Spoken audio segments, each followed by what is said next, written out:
un placer para nosotros recibir en esta mañana, como decía Petro, al biólogo Juan Cristina, exdecano de la Facultad de Ciencias y además responsable de la Comisión Sectorial de Enseñanza de la Universidad de la República. Vio que de antesala a esta entrevista había un ping-pong en la calle. Ya pudo escuchar muy bien algunas de las apreciaciones de la gente.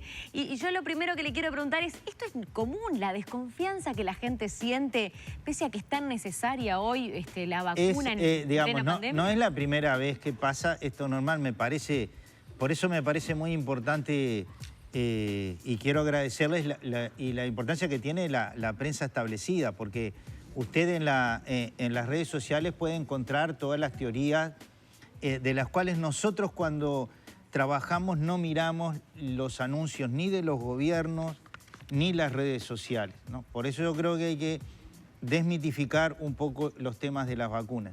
Y me parece bien que esta vacuna, que no debe ser obligatoria, porque tiene que ser por convencimiento de la importancia que tiene para poder salir, me parece bien que los ciudadanos manifiesten sus dudas. A la señora que dudaba si vacunarse o no, porque dice que las etapas de las vacunas no se han cumplido. Todas las que se están hablando hoy, ya todas han pasado la fase 2, que tiene que ver con la seguridad. Los datos de fase 3, quiere decir, los datos más clínicos para que la gente entienda de esos primeros ensayos, se dan a las agencias reguladoras, que son las que han autorizado en un caso que se llama de emergencia. Pero en este caso de emergencia, tanto la Agencia Europea del Medicamento como la FDA norteamericana, es porque estamos en el medio de la pandemia. Entonces la Organización Mundial de la Salud dice que en este caso particular, y más en la situación que estamos hoy en el Uruguay, que ustedes vieron que estamos en la zona naranja, subimos un poquito a rojo, venimos, estamos arriba de la tabla, digamos, nos va a empezar a ayudar en algo que también hay que decir. La vacuna no es un hecho mágico, ¿no? No es que a mí me dieron la vacuna hoy y se nos terminaron los problemas. Entonces, lo que hay que saber es que partíamos de la base, puedo mencionar, por ejemplo, obviamente yo no sé cuál es el plan que el gobierno establece. Normalmente, para los ciudadanos que han intervenido, se vacuna pensando muchas veces o en grupos de riesgo, ¿verdad? Porque si se me enferman los intensivistas, se enferma la enfermería, vamos a tener un problema, ¿no? Y entonces, en ese sentido, hemos pasado esas fases. Las vacunas son los medicamentos más controlados que existen porque incluso cuando nos dan la vacuna no se terminó el control. Se ingresa en otra fase que es la fase 4, por ejemplo. Israel tiene el 25% de la población vacunada, con una determinada vacuna que, no digo que tenga que ser esa, habrá que ver cuál es el plan. ¿Cuál es la que están usando en Israel? Están usando la vacuna Pfizer, es decir, básicamente tenemos, para que la gente lo entienda, como de las vacunas que están arriba de la mesa, hay como 3 tecnologías diferentes. Bien. ¿Ah? Las más clásicas, que es como la que se está empezando a dar y fabricar en San Pablo, que en realidad es una licencia china, tiene que ver con las vacunas tradicionales. Por ejemplo, cuando nos damos la vacuna de hepatitis A, es una vacuna que se llama a virus inactivado, quiere decir, crecemos el virus y después lo matamos con un producto químico. Entonces, pero como el virus conserva la forma, cuando se le da a mi organismo, a pesar que esté muerto, nuestro sistema de defensa lo reconoce como algo extraño y lo reconoce como si estuviera vivo y lo ataca. Entonces, cuando entra el COVID de verdad, ya estamos preparados para atacarlos de primera y neutralizarlos. Las vacunas que, cuando se dice que no, se han salteado etapas, si bien se han sido más rápidas por otras razones, sería rápido después explicar, las vacunas que son de vectores, como la vacuna rusa, vector quiere decir vehículo, ¿no? O sea, yo utilizo un virus que a nosotros no nos hace nada, que lleva la punta de la corona. Se llaman coronavirus estos virus porque cuando lo miramos en el laboratorio, el microscopio electrónico, parece la corona de un rey. Entonces lo que hacemos es poner una punta de la corona en ese virus que no nos hace nada, que es el vector. Por eso dicen vacunas de vectores. de vehículos, ¿no? ¿Cómo lo llevo? Esta tiene 2 vectores, algunos de ellos también, por ejemplo, que se usa en la vacuna rusa, es un vector que también se usa en la vacuna que está desarrollando Johnson & Johnson, o sea que tampoco no es un vector extraño. Entonces, como ya teníamos conocimientos de los vectores, de hecho, lo que ha hecho el Instituto Ruso es, cuando desarrolló la vacuna para el ébola, es de este sistema, cambió, vamos a decir, ébola por COVID. Y luego tenemos las vacunas que son de nueva tecnología que se llaman de RNA mensajero. Para que todo el mundo lo entienda, todos tenemos un libro molecular, tienen que imaginarse en ese mundo supermicroscópico que nosotros trabajamos, en ese mundo supermicroscópico que es el que nosotros tenemos, pero que el genoma nuestro que se llama vendría a ser como todos los libros de la Biblioteca Nacional. Entonces el organismo funciona, va al libro número 4, lee la página 38, después va al 2.500.000, lee y va construyendo cosas, ¿no? El genoma del virus, comparado con eso, debe ser como una hoja de un libro. Lo que hacemos los virólogos es tratar de leer lo que ahí dice, ¿no?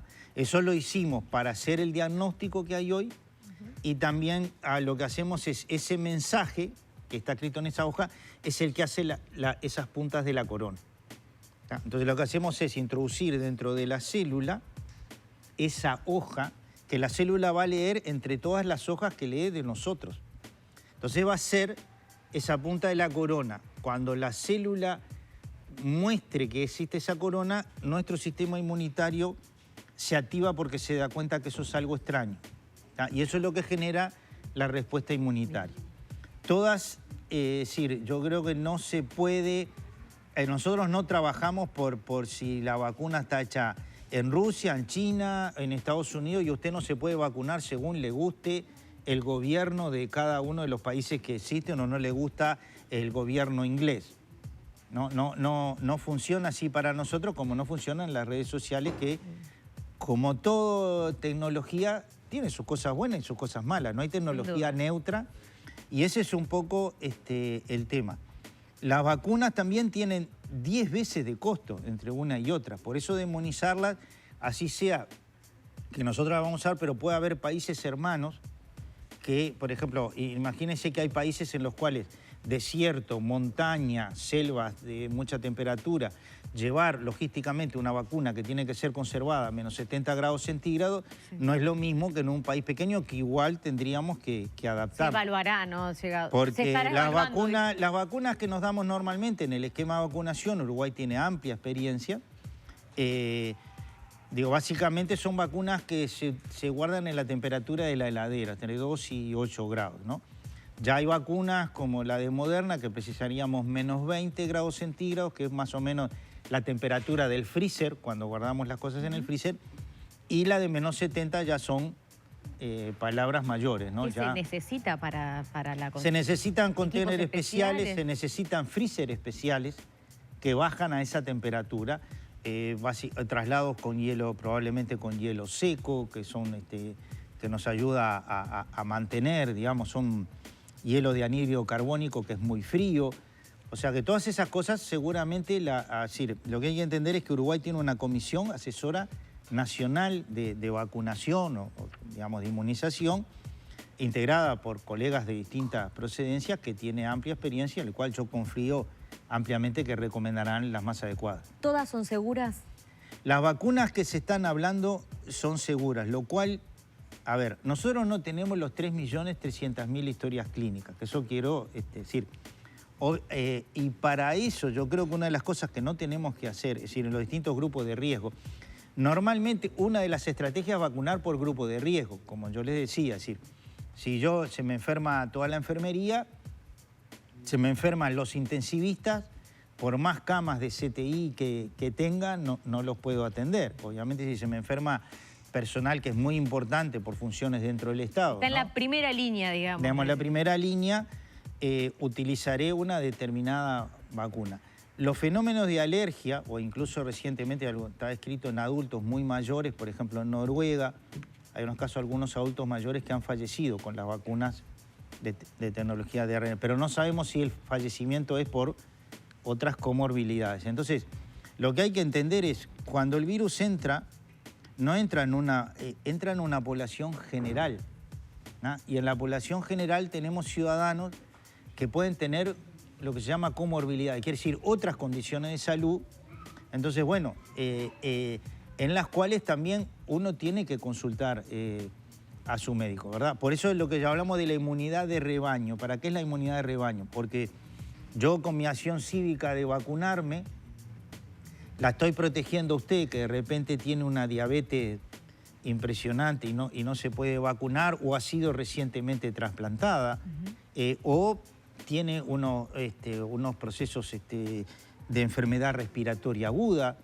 Entonces, dependerá del grupo de riesgo y también si optaría por una vacuna más general, como son las vacunas de tipo tradicional, como son las vacunas inactivadas, como la que se está aplicando en el estado de San Pablo. Pensemos que nosotros somos un barrio, ¿no?, de San Pablo, para tener una idea de lo que significa esa población. Y yo creo que la confianza también se va a ir ganando, como ha pasado en la historia de las vacunas. En la medida que la gente se va vacunando, los ciudadanos van teniendo más confianza. Por ejemplo, un estado como Israel no va a vacunar el 25% de la población, lo cual, vuelvo a decir, no quiere decir que las vacunas de ARN no tengan algunos problemas de alergia que sí se han manifestado.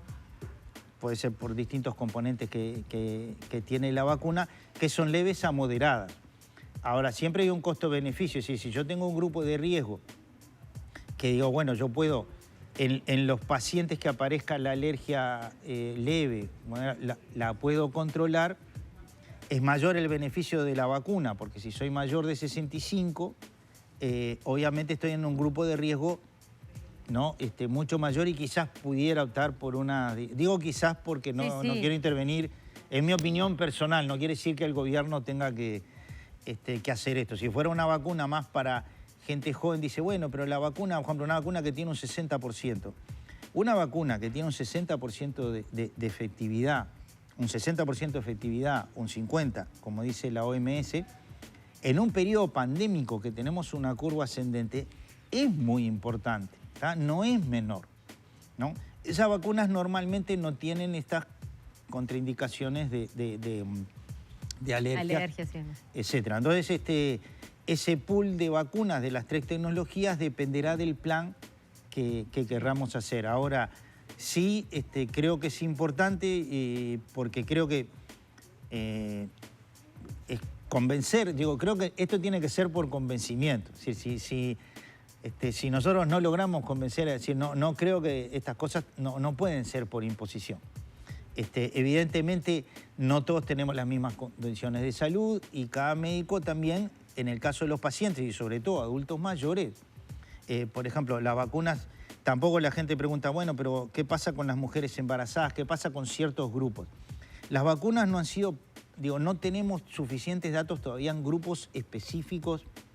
Es como usted dice, ¿no? La vacuna llega a un grupo muy variado. Muy diverso. Y no tenemos todavía datos que pueda decir, bueno, en los diabéticos produce esto.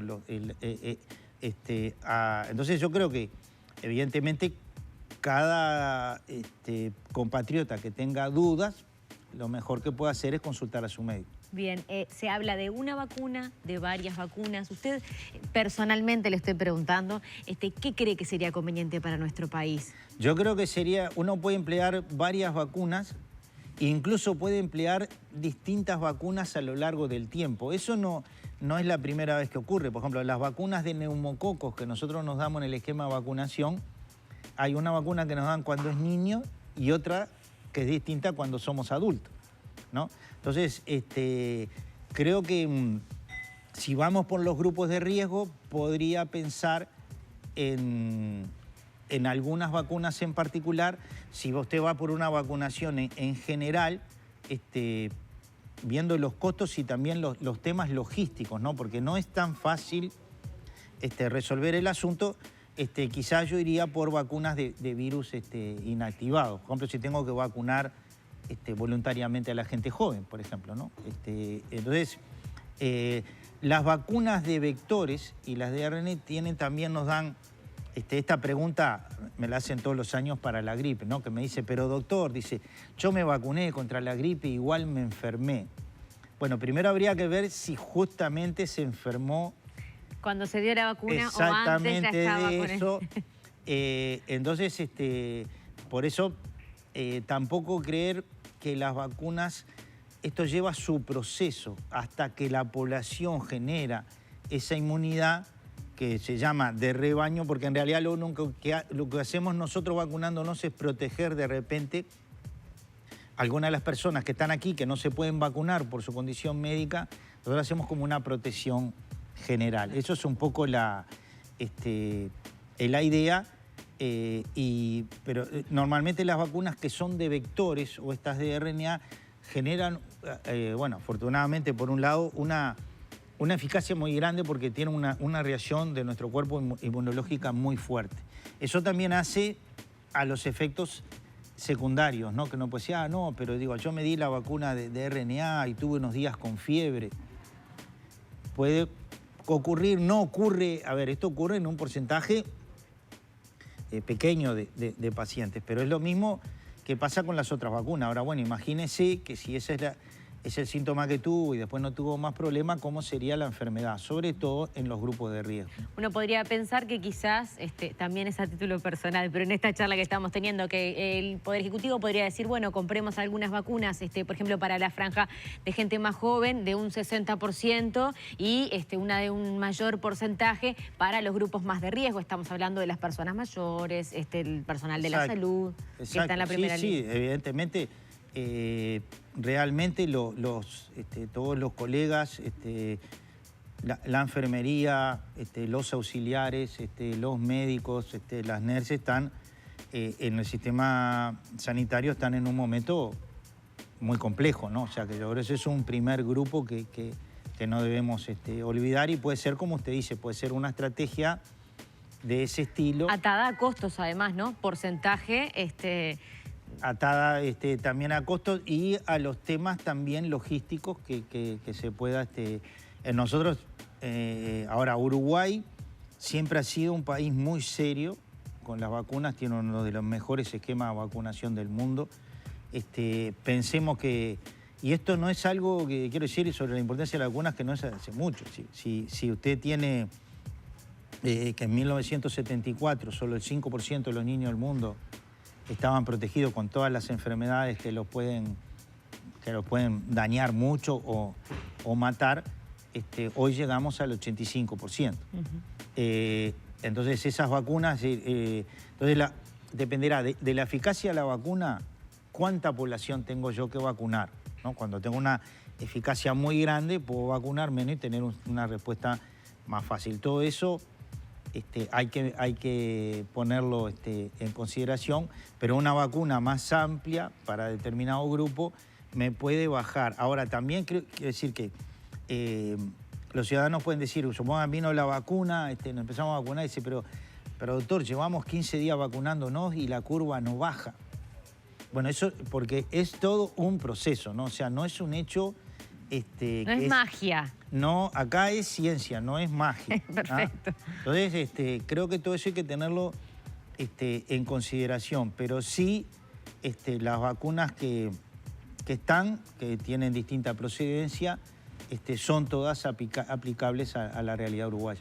Bien, estamos hablando, se ha dicho públicamente, de un plan de vacunación de lo ha dicho el presidente, 600.000 dosis por mes.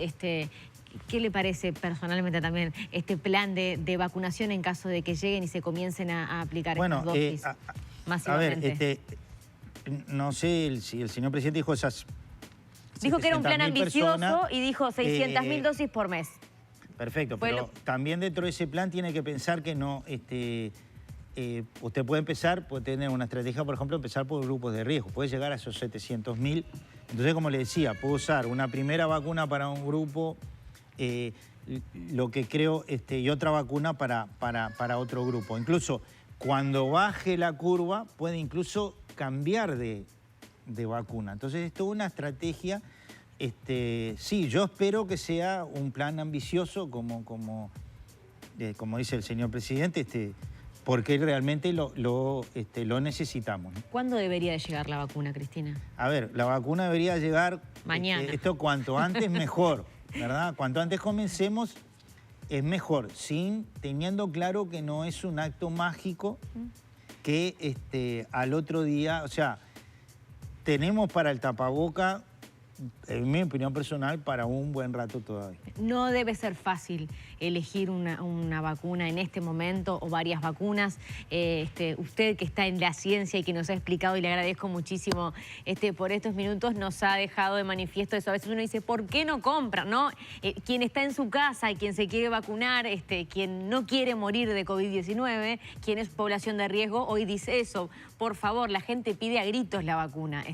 Pero no es una tarea fácil. No es una tarea fácil porque llevan negociaciones que trascienden al ámbito también científico, ¿no? Como Uruguay también adhirió al sistema COVAX. El sistema COVAX es un sistema que también tiene un conjunto de vacunas de distinta procedencia de distintos países, que también tiene la ventaja de, digamos que vienen las vacunas precalificadas por la Organización Mundial de la Salud. O sea, que este es un esquema, pero a su vez todos los países están negociando. Por ejemplo, Canadá ha negociado 8 tipos de vacunas distintas. O sea, obviamente es un país poderoso, pero bueno, creo que es un tema complicado, pero bueno, que tenemos la capacidad de resolverlo y obviamente cuanto antes comencemos, seguramente va a ser mejor para todos. Usted dijo, la vacuna es ciencia, no es magia. Va a costar un poco bajar la curva. Tenemos un largo tiempo para usar todavía el tapabocas. Sigue siendo nuestra vacuna hoy en día y el lavado de manos. Pero ¿cuándo usted estima, no sé, en cuánto tiempo se puede controlar la situación? Es difícil, pero ya sé que no se hacen predicciones en la ciencia también. Claro. Pero, ¿qué me puede decir? No, le puedo decir, a ver, las pandemias pasan, ¿no? O sea, y las epidemias de los virus pasan, esa es la historia de la humanidad. El tema es, pues, digamos, yo creo que el 2021 va a ser un año que todavía vamos a estar influenciados y creo que la vacuna nos va probablemente a permitir estar muchísimo mejor ya para el 2022. Ha pasado eso en la historia de las vacunas de las enfermedades emergentes. El tema no es cuándo pasa, sino cuál es el costo. El tema de achatar la población viral, ¿no? Es no saturar el sistema de salud. Entonces, todavía estamos en un momento, si bien yo creo que hay que tomar medidas seguramente complementarias en estos próximos 2 meses, estamos en una franja naranja, llegando a rojo. En estas instancias dependemos de la conciencia de la gente para el uso del tapabocas, las medidas, la conciencia de la gente de vacunarse cuando se indique que a usted le toca o no en cada momento, y cuál es el costo que uno quiere decir. Si en noviembre yo tenía 20 personas en el CTI y yo hoy tengo 113, ¿no? En tan poco tiempo, si bien obviamente el sistema no ha colapsado porque tenemos camas, pero ya si tenemos un 15% de las camas de CTI ocupadas por compatriotas que están en un estado de salud crítico, evidentemente ese es nuestro problema, no llegar a un momento, o sea, anticiparnos, no llegar a un momento en que que todavía afortunadamente estamos lejos, pero podríamos llegar rápidamente.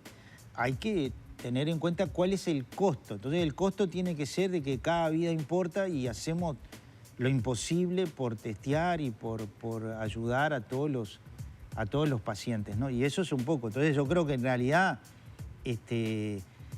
tenemos que convencer, ¿no? Yo creo que las cosas se hacen por convencimiento, no por imposición. Cristina, muchísimas gracias por estos minutos. Gracias a ustedes. Imagino que toda la gente debe estar agradecida. También hemos aprendido mucho y esto es lo que necesitamos: información, tranquilidad y a seguir cuidándonos todos en casa. Nuevamente, muchísimas gracias. No, muchísimas gracias a ustedes. Seguimos haciendo La Mañana en Casa hasta las 12:30 acá en la pantalla del Diezquén. Continúa ahora Petru Valensky. Gracias.